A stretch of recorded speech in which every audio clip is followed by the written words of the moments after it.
thème de ce matin, c'est les mensonges des loges sataniques. Tu peux dire ça à ton voisin? À l'autre? À celui qui est dehors? Amen. Jean 14, verset 6, 1, 2, 3. Jésus lui dit, je suis le chemin, la vérité et la vie. Nul ne vient au Père que par moi. Jean 8, 44 à 45. Jean 8, 44 à 45.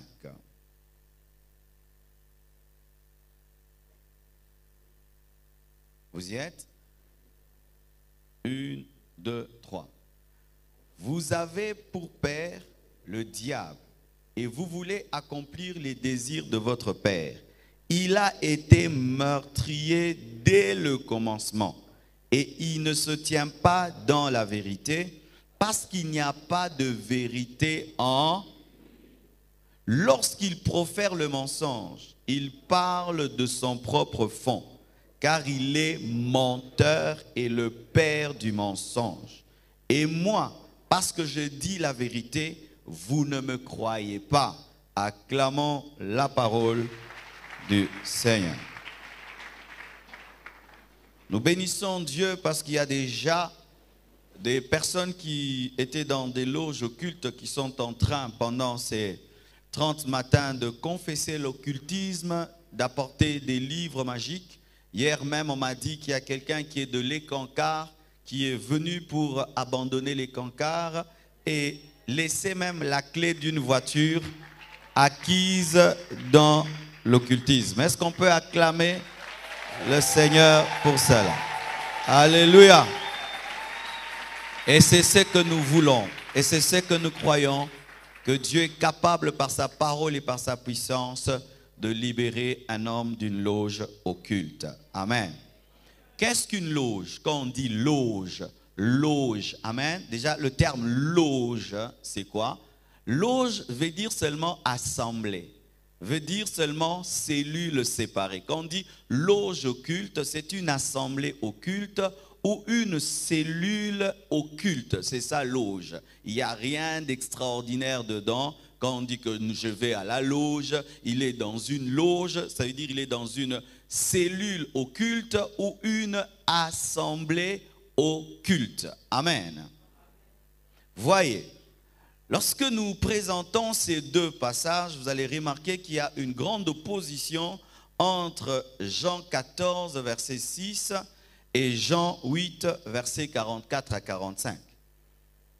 Jean 14, verset 6 nous présente un Jésus véridique et Jean 8, verset 44 à 45 nous présente un Satan qui est menteur. Pendant que Jésus-Christ est le chemin, la vérité et la vie, pendant que Jésus-Christ bâtit son royaume sur la vérité, pendant que Jésus-Christ prêche disant en vérité, je vous le dis, pendant que Jésus-Christ dit que son église est la colonne et l'appui de la vérité, le diable, lui, est le père du mensonge. Tout ce que le diable dit est mensonge. Quand même le diable veut dire la vérité, il se retrouve en train de mentir. Et écoutez ceci. Même la vérité dans la bouche du diable devient le mensonge.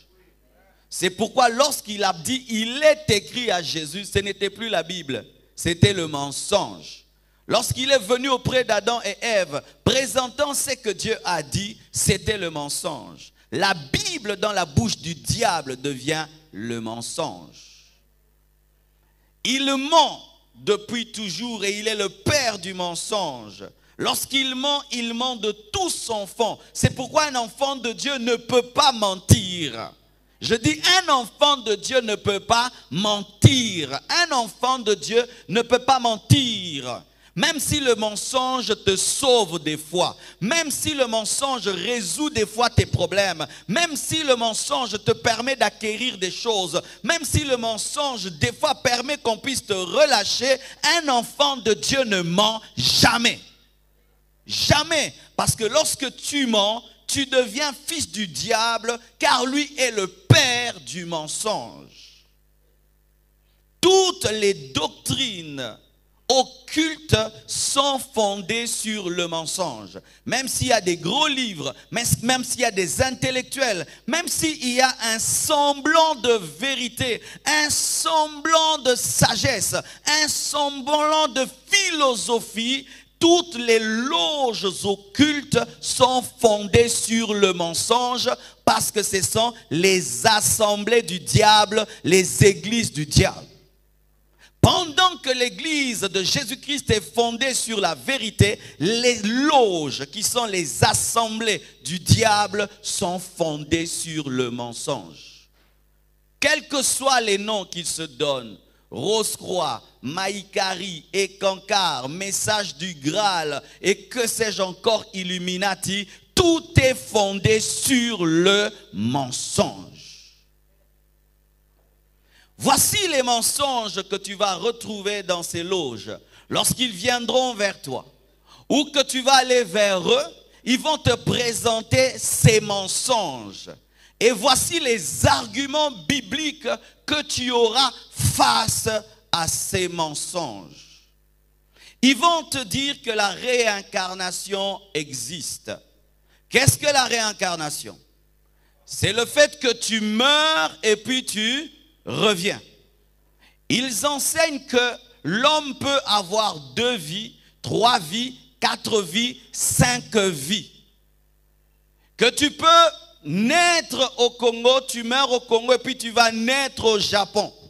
Et qu'il est même possible qu'étant au Japon, tu te souviennes de la vie que tu as menée au Congo. Ils ont des livres qui témoignent cela. Ils disent que l'homme peut naître homme et puis revenir sur la terre en forme de cafard, en forme de fleur. Tout dépend de la vie qu'il a menée dans sa précédente vie. La réincarnation. Mais la Bible dit ceci. Dans Hébreux 9, verset 27, et je te donne le temps d'écrire le verset. Hébreux 9, et je vous donnerai le temps d'écrire les versets. Hébreux 9, verset 27. La Bible dit, et comme il est réservé aux hommes de mourir 2 fois, 4 fois, 5 fois, de mourir une seule fois.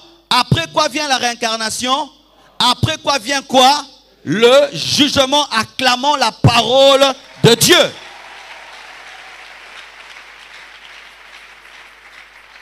Ils disent encore ceci, que Jésus-Christ est un grand maître, mais il n'est pas Dieu. Ils disent que Jésus est un grand maître. C'est un grand maître qui a été initié dans les sciences occultes lorsqu'il est allé en Égypte. Mais Jésus est allé en Égypte, il était bébé. Alléluia. Il était bébé et il a été initié quand? Archi faux. Alléluia. Ils disent que Jésus est un grand maître. Alors que la Bible dit dans Jean 1, verset 1, au commencement était la parole. Et la parole était avec Dieu et la parole était Dieu. Jésus est plus qu'un prophète. Jésus est plus qu'un grand maître. Jésus est Dieu. Ça veut dire il est omniscient. Il connaît tout. Il est omniprésent. Il est partout. Il est omnipotent. Il peut tout. Jésus est Dieu. Il n'est pas un grand maître, mais il est Dieu. Mais les occultistes le présentent comme étant un grand maître. Ils disent encore, Satan finira par remporter la victoire finale. Les Illuminati pensent qu'à la fin des temps, c'est Satan qui va gagner Dieu. Les sorciers pensent qu'à la fin des temps, c'est Satan qui va gagner Dieu. C'est ce qu'on leur dit. Et ils sont convaincus qu'ils vont gagner. Mais voici, j'aimerais vous présenter la fin de Satan dans un verset. Apocalypse 2, Apocalypse 20, verset 2 et verset 10. Apocalypse 2 et verset 10 nous dit, il saisit le dragon un ange. Le serpent ancien qui est le diable et Satan, et il le lia pour 1000. À la fin des temps, un ange va lier Satan pendant 1000 ans. Et après 1000 ans, il ressortira pour combattre Dieu. Voici la fin du diable. Verset 10. Et le diable qui les séduisait fut jeté dans les temps de feu et de soufre, où sont la bête et les faux prophètes. Ils seront tourmentés jour et nuit au siècle des siècles. Voici la fin du diable. Je dis voici la fin du diable. Il sera tourmenté au siècle des siècles. Le diable ne va pas gagner. Je dis le diable ne va pas gagner. J'ai son histoire devant moi. J'ai l'histoire de Satan devant moi. J'ai l'histoire de Satan devant moi. Bien aimé, même si vous voyez les Illuminati faire les dollars, qu'ils fassent les dollars.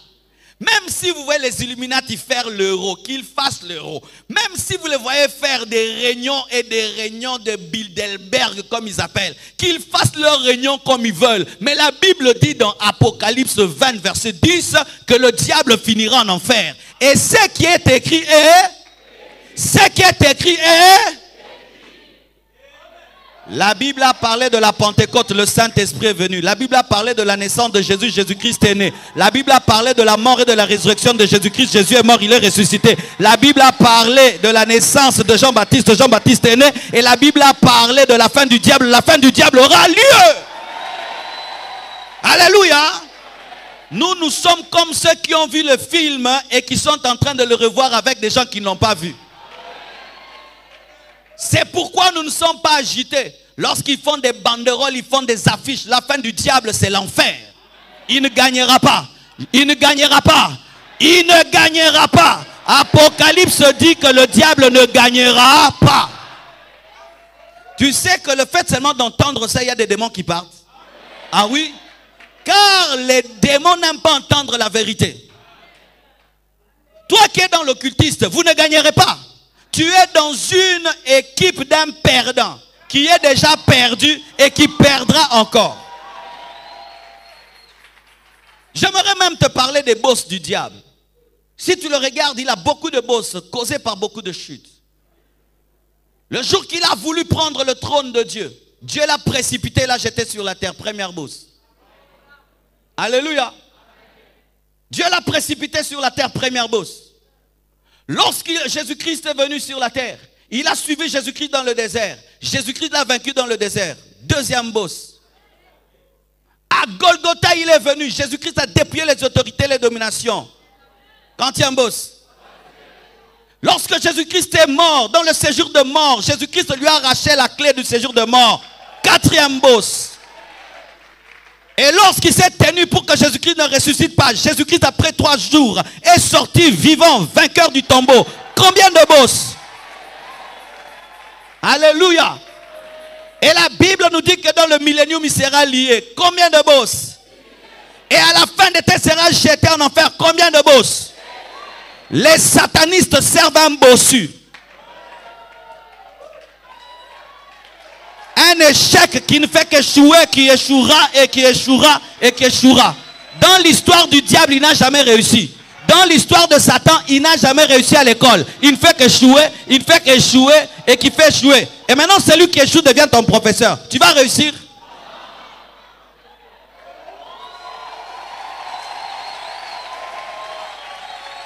Lui-même, dans le domaine de la destinée, il aura 0 sur 10 parce qu'il finira en enfer. 0. Maintenant, lui devient ton professeur dans l'assemblée des loges. Il va donner quel cours? Le cours 0. Acclamons Jésus qui est vainqueur.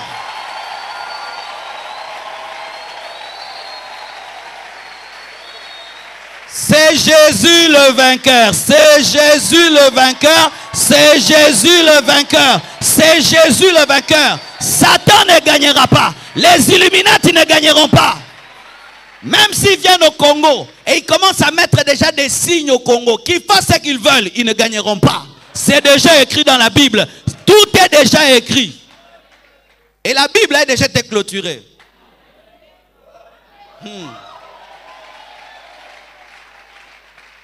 Ils nous disent que l'homme est Dieu et qui n'a pas besoin de Dieu. Que l'homme est Dieu, c'est ce qu'ils disent. L'homme est Dieu et il n'a pas besoin de Dieu.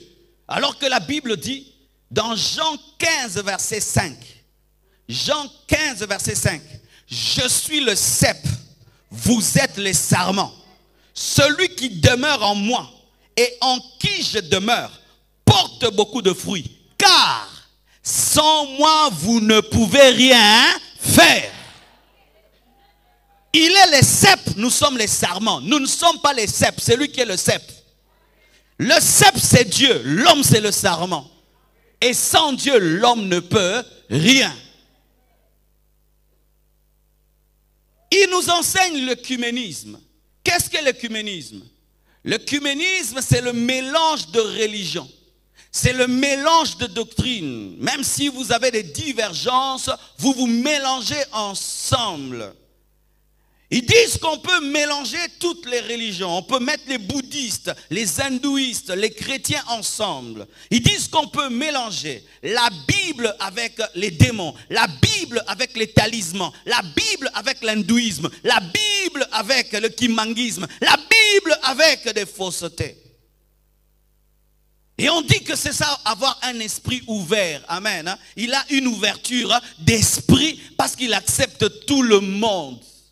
Et aujourd'hui, je suis étonné que même des stars de la musique chrétienne sont heureuses d'aller chanter au Vatican. Oh, c'est un privilège que je chante au Vatican. Devant les statues, un privilège. Moi, je ne peux pas aller au Vatican que pour prêcher. Pas pour baiser la bague du pape. Si on m'invite à prêcher, j'irai prêcher. Mais à part ça, je ne peux pas prêcher. Je ne peux pas aller. Que faire? Mais ils sont contents d'être invités par le Vatican et de faire un culte écuménique. Dieu n'est pas dans l'œcuménisme. Dieu est un Dieu de séparation. Il dit, vous connaîtrez la différence entre ceux qui me servent et ceux qui ne me servent pas. Dieu n'est pas un Dieu de mélange. Et des fois qu'on prêche ça, ce n'est pas la tolérance. Dieu aime tout le monde. Oui, Dieu aime tout le monde, mais il n'y a pas de vérité partout. Prenez ce verset par rapport à l'œcuménisme. 2 Corinthiens 6, verset 17. 2 Corinthiens 6, verset 17. C'est pourquoi sortez du milieu d'eux et séparez, qui dit? Dieu. Séparez-vous, dit le Seigneur. Ne touchez pas à ce qui est impur et je vous accueillerai. Alléluia. Il y a des gens qui disent, pasteur, tu dis que tu peux prêcher chez les catholiques. Ah oui, parce qu'il y a des âmes perdues. S'ils vont tous s'asseoir et me donner la chair, je vais prendre la Bible, je prêche, et puis take it, je sors, je pars, je ne fais rien. C'est comme qu'on prêche dans un deuil. Là-bas aussi, il y a un deuil.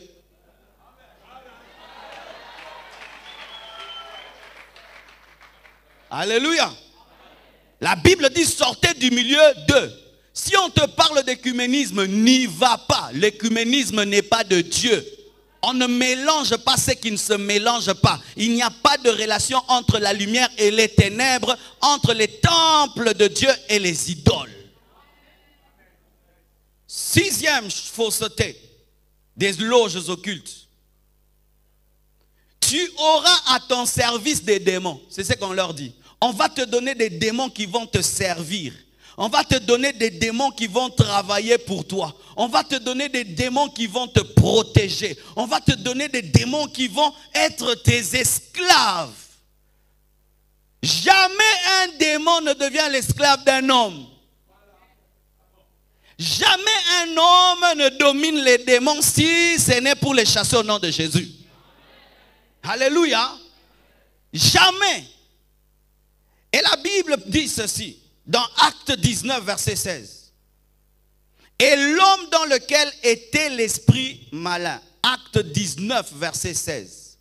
L'homme dans lequel était l'esprit malin s'élança sur eux, se rendit maître d'eux. Il est devenu leur serviteur. Il se rendit maître de tous d'eux et les maltraita de sorte qu'ils s'enfuirent de cette maison nue et blessée. Quelqu'un qui est possédé des démons, il agresse et il se rend maître. Maintenant, le démon lui-même, qu'est-ce qu'il te fera? Il va davantage t'agresser, se rendre maître. Lorsqu'on te dit qu'il y a des démons qui te servent, c'est archi faux. Ce sont ces démons qui te rendent esclave. Ce sont eux qui te possèdent. La preuve, le jour où on voudra les chasser, ils vont se révéler tels qu'ils sont. Sors de ce corps, je ne sors pas. Mais non, mais tu étais un esclave, va-t'en. Non, je ne sors pas. C'est mon corps, c'est mon temple. Mais non, tu as dit que tu étais venu le servir. Va-t'en maintenant. Je ne peux pas sortir. Je ne peux pas sortir, c'est mon corps. Vous vous rendez compte qu'il n'est jamais venu pour servir. Il est venu pour rendre esclave. J'ai 4 démons avec moi. J'ai 10 démons avec moi qui me protègent, qui me surveillent. Non, ces démons-là te dominent. Mais tu penses que tu es en train de les utiliser alors que ce sont eux qui se servent de toi. Ils disent encore, nous sommes les illuminés parmi les masses ignorantes. C'est ainsi que les Illuminati dessinent leur loge par un triangle. Et puis au-dessus du triangle, il y a un autre petit triangle avec un œil et une lumière qui vient d'en haut. Et le petit triangle est un peu séparé de la base. La base n'est pas éclairée. La base est faite des petits carrés. Si vous le voyez sur le $1, des petits carrés qui se ressemblent. Et ces petits carrés n'ont pas de yeux. Mais c'est seulement en haut qu'il y a l'œil. C'est-à-dire, le peuple, nous là, nous ne voyons rien, nous ne comprenons rien, nous sommes dans les ténèbres. Eux qui sont les Illuminati, qui sont éclairés, ont l'intelligence pour nous gouverner, nous diriger. C'est ce qu'ils pensent.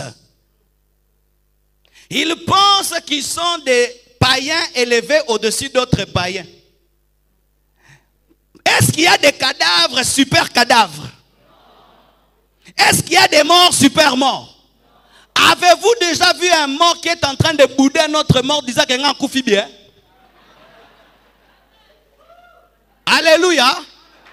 Maintenant, eux pensent qu'eux, ils sont illuminés et ce sont eux qui dirigent tout. Mais eux qui pensent qu'ils dirigent tout, qui les dirige? C'est Satan maintenant qui les manipule. Eux, ils pensent qu'ils manipulent les autres pendant qu'eux, on les manipule parce qu'ils finiront en enfer et ils ne le savent pas. Mais au-dessus de Satan, il y a Dieu.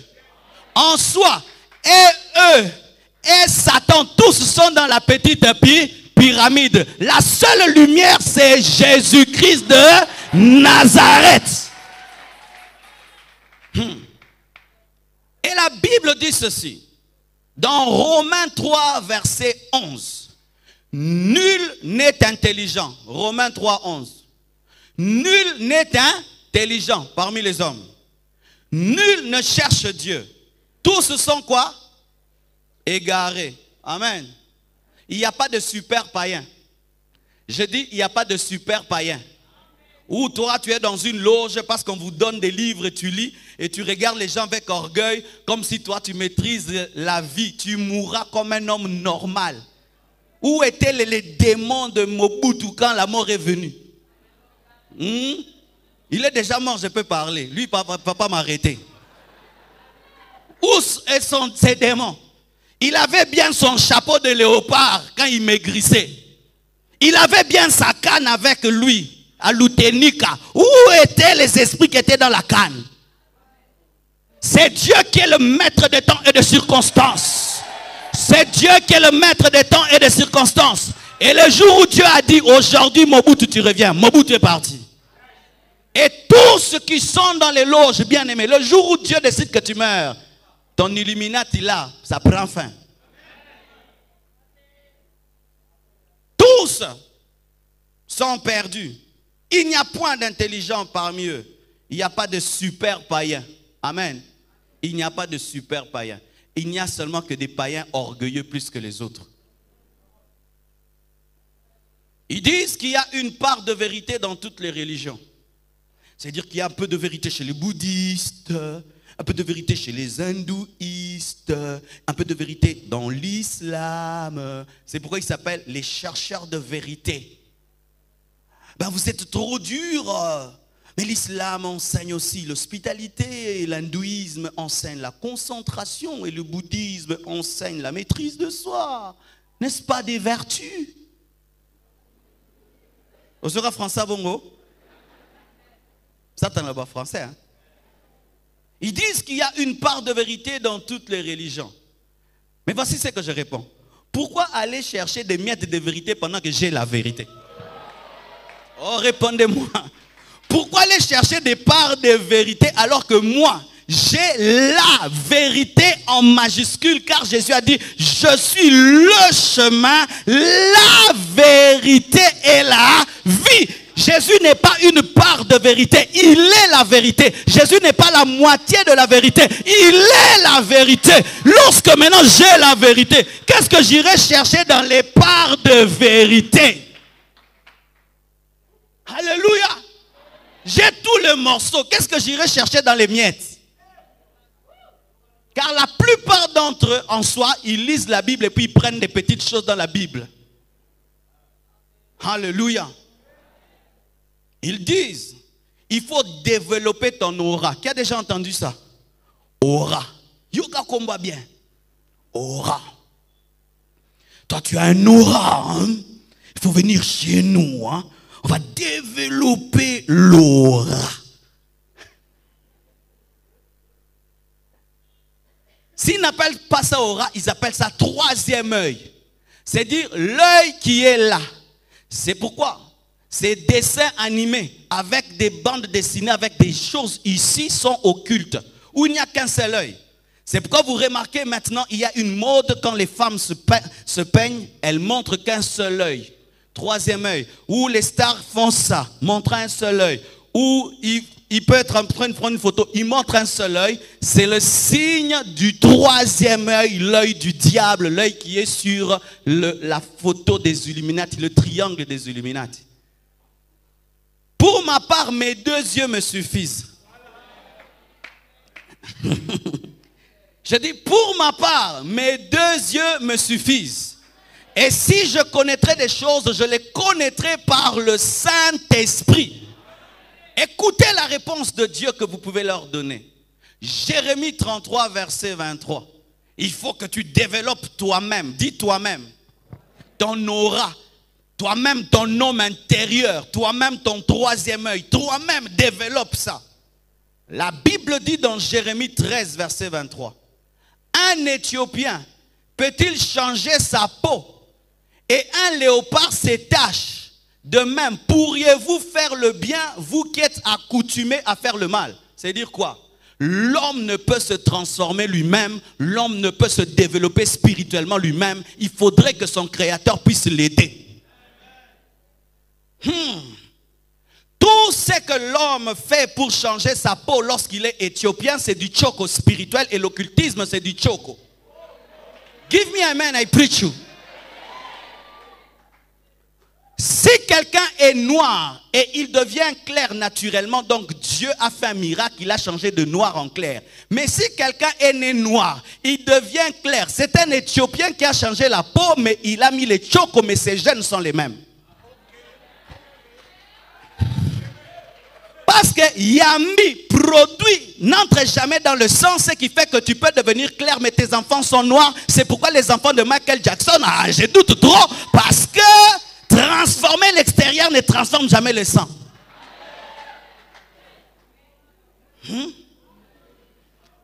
Quand on te dit toi-même, tu peux te changer, on est en train de te dire, mais pembe pesara, vert. Et l'occultisme va te donner des tampons spirituels. Parce que Dieu n'a pas prévu que tu puisses te développer toi-même. Mais tu dois compter sur celui qui t'a créé pour enlever tes taches et changer ta peau. Tu te regardes dans le miroir, je ne veux pas être noir, je veux devenir clair. Alors tu commences à mettre des trucs, eh bien tu auras le cancer de la peau. Et lorsque tu veux toi-même développer ton esprit, sans Dieu, tu auras le cancer spirituel. Dis à ton voisin, ba rose croix isa ba choko, ba franc-maçonnerie isa ba choko. Alléluia. Qui sont en train de voir des panneaux qu'on met là, on dit aux gens, ne faites pas ça. On montre quelqu'un qui a changé sa peau. Je crois qu'on doit faire aussi des panneaux comme ça. Compte sur Dieu pour développer ton esprit. compte sur Dieu pour être rempli de l'esprit. Compte sur Dieu pour avoir l'intelligence. Compte sur Dieu pour avoir la sagesse. Car l'Éthiopien ne peut changer sa peau et le léopard ne peut enlever ses taches. Alléluia. Ils disent, et là c'est terrible, ils disent que dans la Bible il y a des erreurs. Qui a déjà entendu ça? Surtout ceux qui suivent Planète. Vous suivez Planète? Ah, c'est une chaîne bénie et dangereuse. Quand tu vas sur Planète et que tu n'es pas enraciné dans les Écritures, il y a certains documentaires qui peuvent t'arracher la foi. Où on te prouve que Jésus-Christ avait des enfants. Où on te démontre l'ADN de Jésus-Christ. On te démontre que Jésus-Christ est sorti avec Marie de Magdala. Alors, vous avez déjà suivi ça? Mon oncle m'a fait rire un jour. Il n'était pas très chrétien. Un jour, il suit une émission sur Planète. Il me dit, Marcelo, déjà ma foi, elle est déjà petite. Alors, pour préserver ma petite foi qui est petite, pour qu'elle ne puisse pas partir, cette émission, je ne suis pas. On était en train de démontrer que la Bible était fausse. Et ils ont des arguments. Ils disent qu'ils vont corriger la Bible. Ils vont ajouter à la Bible. Et si vous ne savez pas, il y a aujourd'hui des loges occultes qui recrutent les pasteurs pour corriger la parole. Ah oui? Un homme de Dieu un jour est invité dans une conférence et il pense que c'est une conférence normale. Il arrive là, tout est dans le noir. C'est pourquoi lorsqu'on t'invite, tu dois connaître qui t'invite. Et devant tout est éclairé et ils disent que nous sommes ceci. Un nom qui ressemble aux choses de Dieu. Nous avons détecté 42 erreurs dans la Bible. Et nous sommes là pour corriger cela. Vous voyez, vos partenaires ne vous donnent pas l'argent, vous êtes en train de souffrir. Nous allons vous soutenir, nous allons vous donner 50 000 chacun. Mais lorsque vous irez corriger la Bible dans ce domaine-là, ne prêchez plus ceci, prêchez cela. Et on dit, vous devez signer. Et puis, cet homme de Dieu l'a dit, moi je ne décide jamais sans ma femme. Ma femme n'est pas ici, il faut que je la téléphone. Non, téléphone là maintenant, non. C'est sûr qu'elle est en train de travailler. C'est ainsi qu'il a compris que c'était une loge occulte. Des gens qui, chaque fois quand ils prêchent, ils aiment corriger la Bible. Vous les connaissez? Faites attention à des gens pareils. Tout le temps, ils corrigent la Bible. Il veut sortir sa version de la Bible. Et là, on te colle à n'ango changer. On va changer foufou pour na muluba.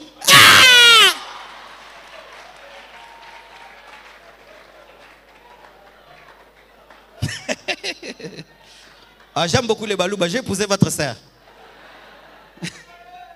Comment il est avec le... J'ai épousé votre sœur. Tu imagines un moulouba, tu changes son pondou là, qui est un maï. Et comme tu lui mets des mabakou, il ne va pas être content. Laisse ça comme c'est. Laisse-nous la Bible comme c'est. Laisse-nous la Bible comme elle est. Alléluia. Ne touche pas à mon foufou. Ne touche pas à mon pondou. J'ai grandi avec ça depuis l'âge de 15 ans. Ne touche pas à mon foufou. Oh non, j'ai de nouvelles révélations. Vous savez, on n'avait pas bien compris au début de la vie chrétienne. Non. Je me suis converti au nom de Jésus, c'est au nom de Jésus. C'est la même chose.